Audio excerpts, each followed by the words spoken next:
तो दोस्तों, deputy collector बनने के लिए अगर आप सोच रहे हैं, मैंने देखा है ऐसे कई स्टूडेंट्स को जो डिप्टी कलेक्टर बनने के लिए सोचते हैं, रात दिन मेहनत भी करते हैं, लेकिन कई बार ऐसा होता है कि वो पहली बार एग्ज़ाम देते हैं और मान लो किसी छोटी मोटी गलती की वजह से वो क्वालिफाई नहीं हो पाते, तो वो निराश हो जाते हैं और निराश होकर के अपनी तैयारी वहीं छोड़ देते हैं। लेकिन कुछ स्टूडेंट ऐसे भी होते हैं जो अपनी तैयारी को जारी रखने और आखिरी में सफल होते हैं। तो मैं उन्हीं स्टूडेंट्स को पढ़ते हुए और उनके देखा हुआ मैंने कि वो मेहनत किस प्रकार से करते हैं। तो चलिए मैं उन्हीं के बारे में बताती हूँ, साथ में उन्होंने किस प्रकार से अपनी स्ट्रेटजी अपनाई जिससे वे क्वालिफाई भी हुए।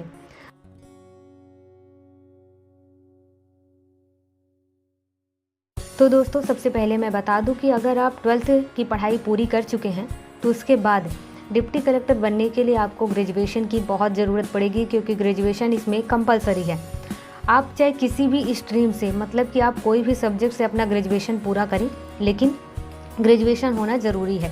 तो आपको ये इसमें ऐसी कोई डिमांड नहीं है 60% 70%, आप पास होने चाहिए, ग्रेजुएशन की डिग्री आपकी होनी चाहिए, बस इसकी इतनी ही डिमांड है। तो आप ग्रेजुएट होने के साथ साथ आपको फिर जब आप ग्रेजुएट हो गए तो उसके बाद आपको अप्लाई करना होगा राज्य के लोक सेवा आयोग के द्वारा जो नोटिफिकेशन आती है, तो उसमें आपको अप्लाई करना होगा। अप्लाई करने के लिए आपको वेबसाइट पे जानी होगी और फिर वहाँ आप अप्लाई करें। अप्लाई करने के बाद आप अपनी तैयारी उससे पहले ही कर लें। तैयारी करने के लिए आपको कई सारे सब्जेक्ट्स आपको तैयार करने होंगे, जो कि उसकी सिलेबस दे दिया गया है, और साथ में राज्य के द्वारा हर राज्य का अपना अलग अलग सिलेबस होता है, तो उस राज्य का सिलेबस आप पढ़ें। साथ में कुछ ऐसे भी टॉपिक होते हैं जो अपने राज्य के विशेष रूप से होते हैं, उसे ध्यान दें और उसे याद करें और उसे तैयार करके एग्ज़ाम में जाएं। लगभग कुछ विशेष क्वेश्चन ऐसे होते हैं जो उसके अपने राज्य के ही होते हैं।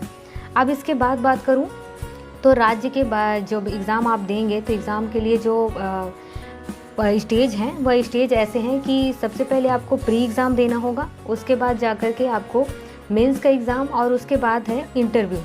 तो जब आप प्री क्वालिफाई कर लेंगे तो उसके बाद ही आपको मेंस एग्ज़ाम देने को मिलेगा। आप मेंस एग्ज़ाम देने के लिए जब आप तैयार हो जाएंगे तो एग्ज़ाम देने के बाद ही जब आप उसमें अच्छी रैंकिंग हासिल कर लेंगे तो उसके बाद आपको इंटरव्यू देने को मौका मिलेगा। इंटरव्यू देने के बाद ही जब आपके टोटल नंबर जुड़ेंगे और आप अगर उसमें सबसे अच्छी रैंकिंग रखते हैं तो आपको डिप्टी कलेक्टर के लिए जो पोस्ट है उस पर आपको नियुक्त किया जाएगा।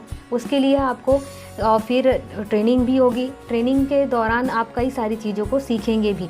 तो डिप्टी कलेक्टर बनने के लिए कोई छोटा प्रोसेस नहीं है, बल्कि इसके लिए भी एक लंबा प्रोसेस है। बहुत धैर्यपूर्वक आपको तैयारी करनी पड़ेगी।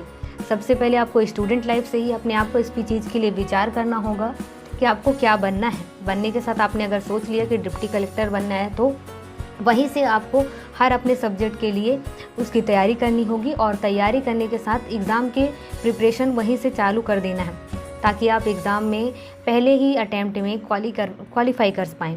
तो क्वालिफाई करने के बाद जा कर के आपकी ट्रेनिंग होगी, और ट्रेनिंग के बाद जा कर के आपको अलग अलग पोस्टों में नियुक्त किया जाएगा, और अलग अलग ज़िला में। तो इस प्रकार रही इसकी जानकारी। अगर आपको हमारी जानकारी अच्छी लगी हुई हो तो हमारे चैनल को सब्सक्राइब ज़रूर करें, साथ में बेल आइकन भी दबाएं, ताकि इसी प्रकार से जैसे डिप्टी कलेक्टर के बारे में मैंने जानकारी दी है, वैसे ही और भी कई जानकारी दूँ। Thank you.